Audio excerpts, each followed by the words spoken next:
बिस्मिल्लाहिर्रहमानिर्रहीम। अस्सलाम वालेकुम।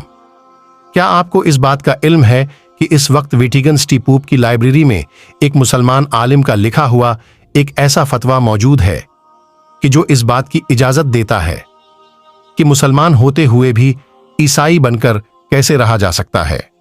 आज मैं आपको इस इंतहाई अजीब और गरीब फतवे के मुतल्लक कुछ बताना चाहता हूं, क्योंकि उस फतवे के इश्यू होने की तारीख भी आज ही की है और आज मैं आपको लेकर जाने वाला हूं आज से 500 साल पहले की दुनिया में, मुस्लिम स्पेन की दुनिया में।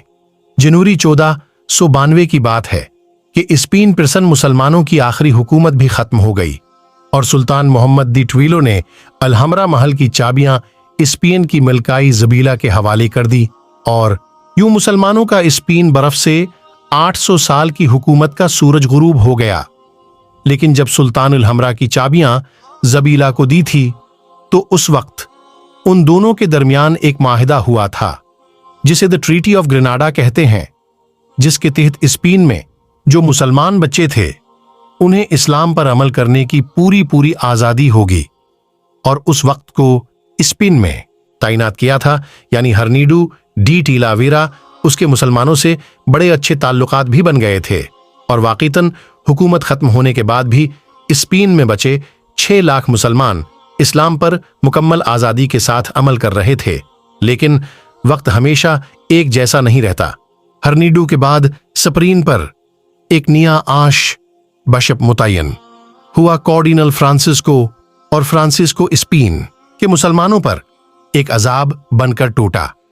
फ्रांसिस्को ने यह किया कि मुसलमानों के जो इमराज हैं उन्हें किसी न किसी बहाने से एक एक करके जेल भजवाना शुरू कर दिया, जहां उन लोगों को छोटी छोटी बातों पर टॉर्चर किया जाता था।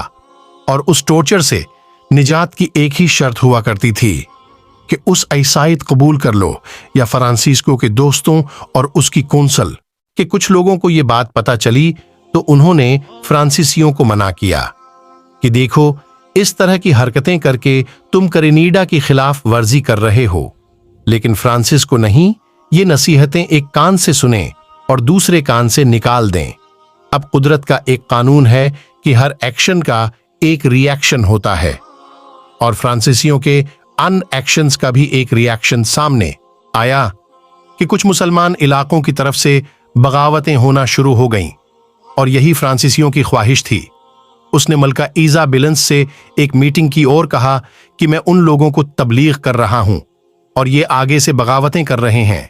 अब चूंकि ये बगावतें कर रहे हैं इसलिए उन पर द ट्रीटी ऑफ ग्रेनाडा की सुल्तान मोहम्मद वाली शराइत लागू नहीं होती कि हम उन्हें और उनकी मजहब की हिफाजत देंगे, बल्कि हम उनकी हिफाजत के मुआहिदे से उजाद हैं, लिहाजा हमें उन लोगों को ही क्रश कर देना चाहिए। और ने भी कार्डियल की इस बात से इत्तिफाक किया। यूं 12 फरवरी 1502 को मलिका जबीला ने इस्लाम को स्पेन में एक गैर कानूनी मजहब करार दे दिया।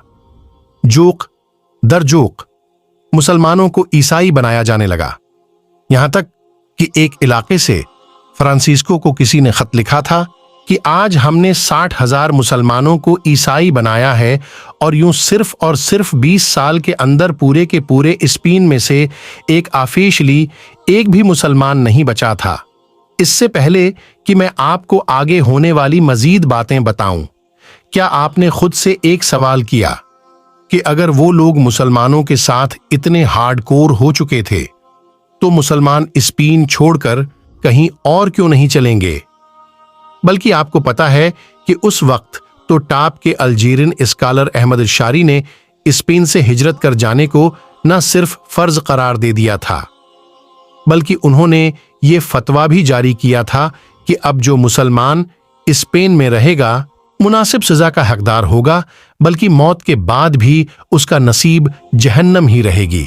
तो फिर वो लोग स्पेन छोड़कर दूसरे इलाकों में क्यों नहीं चले जाते थे?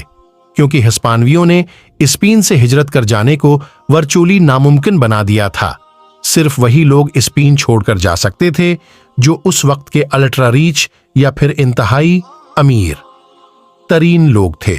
मिसलन एक शख्स के स्पेन छोड़कर जाने की फेस थी सोने के 10 सिक्के, जो कि आज भी 60 लाख रुपए की रकम बनती है। और अगर किसी शख्स की फैमिली में 5 मेंबर्स हों तो आप खुद मल्टीप्लाई करके देख लें कि ये कितनी रकम बनती है। आज भी ये 3 करोड़ रुपए बनते हैं। तो सोचिए कि उस वक्त उस फेस की क्या वैल्यू होती होगी। आम लोगों के लिए ये फेस अफोर्ड कर नाना काबिल तसव्वुर था कि जो लोग अफोर्ड कर भी सकते थे वो भी नहीं जा पा रहे थे